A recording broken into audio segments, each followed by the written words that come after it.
क्या आप जानते हैं कि इतिहास में एक समय ऐसा भी आया था जब पूरी दुनिया एक आक्रमणकारी जनजाति से थर थर कांप रही थी।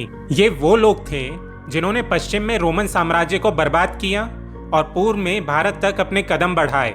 इनका नाम था हूण, एक अनियंत्रित ताकत जिसने जिस भी साम्राज्य पर हमला किया वहां विनाश और तबाही के निशान छोड़ दिए। आज हम बात करेंगे हूणों की, उनके उदय, विस्तार और उनके द्वारा भारत पर किए गए आक्रमण की। तो आखिर ये हूण थे कौन और कहां से आए थे? हूण मूल रूप से मध्य एशिया की बंजर धरती से निकली एक घूमतू जनजाति थी। वे सैकड़ों सालों से खंडित जनजातियों के रूप में इधर उधर घूमते रहते, लेकिन चौथी शताब्दी में इनका संघ बड़ा और संगठित होने लगा। हूणों की सबसे बड़ी ताकत थी उनकी घुड़सवारी। ये योद्धा घोड़ों की पीठ पर सवार होकर इतनी तेजी से हमला करते थे कि कोई भी उन पर जवाबी हमला नहीं कर पाता था। उनकी क्रूरता का अंदाजा आप इस बात से लगा सकते हैं कि पश्चिम में उन्होंने रोमन साम्राज्य तक को घुटनों पर ला दिया।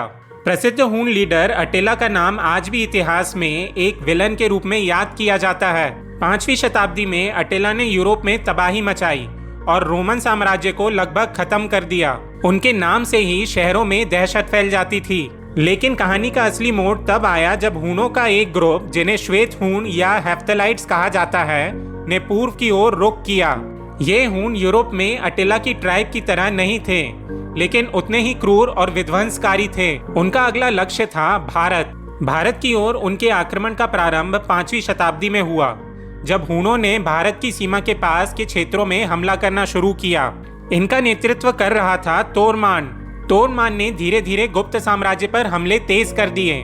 गुप्त साम्राज्य, जो पहले से ही अंदरूनी संघर्षों और कमजोरियों का सामना कर रहा था, हूणों के क्रूर हमलों के सामने टिक नहीं पाया और तोरमान ने उत्तरी भारत के एक बड़े हिस्से को जीत लिया।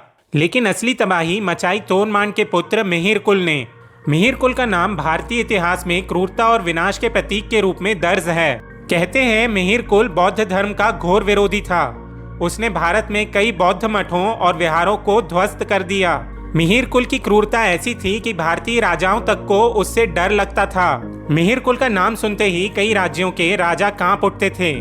उसने केवल उत्तर भारत में नहीं बल्कि कश्मीर और गांधार तक के क्षेत्रों में अपने अत्याचारों की छाप छोड़ी। उसका आतंक इतना बढ़ गया था कि लोग उसे एक राक्षस के रूप में देखने लगे।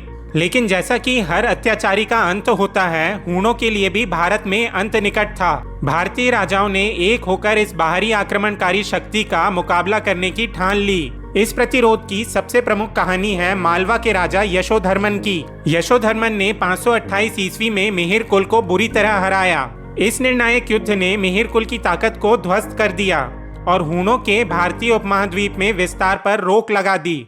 ये लड़ाई न केवल एक जीत थी, बल्कि यह संदेश भी था कि बाहरी आक्रमणकारी कितने भी शक्तिशाली क्यों न हो, भारतीय सेनाएं उनसे लोहा लेने की ताकत रखती हैं। हूणों का प्रभाव भारतीय इतिहास पर बहुत गहरा था।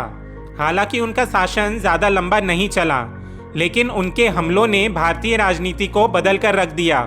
गुप्त साम्राज्य, जो कभी अपनी ताकत के चरम पर था, हूणों के हमलों के बाद पूरी तरह से टूट गया। उसके बाद उत्तर भारत में छोटे छोटे राज्य उभरने लगे और भारतीय उपमहाद्वीप एक बार फिर विभाजित हो गया। इतिहास हमें सिखाता है कि बाहरी आक्रमणकारियों ने हमेशा भारत को चुनौती दी, लेकिन हर बार भारतीय वीरों ने अपने साहस और संघर्ष से उन्हें मात दी। हूणों की कहानी सिर्फ एक आक्रमण की कहानी नहीं है, बल्कि ये हमें भारतीय सभ्यता की अडिगता और प्रतिरोध की ताकत की याद दिलाती है। तो ये थी कहानी हूणों की, उन क्रूर आक्रमणकारियों की जिन्होंने पश्चिम से लेकर पूर्व तक तबाही मचाई। अगर आपको ये कहानी पसंद आई तो वीडियो को लाइक करें और शेयर करें, और हाँ, हमारे चैनल को सब्सक्राइब ज़रूर करें ताकि हम आपके लिए इतिहास की और भी दिलचस्प कहानियाँ ला सकें। फिर मिलते हैं दोस्तों। Thanks for watching.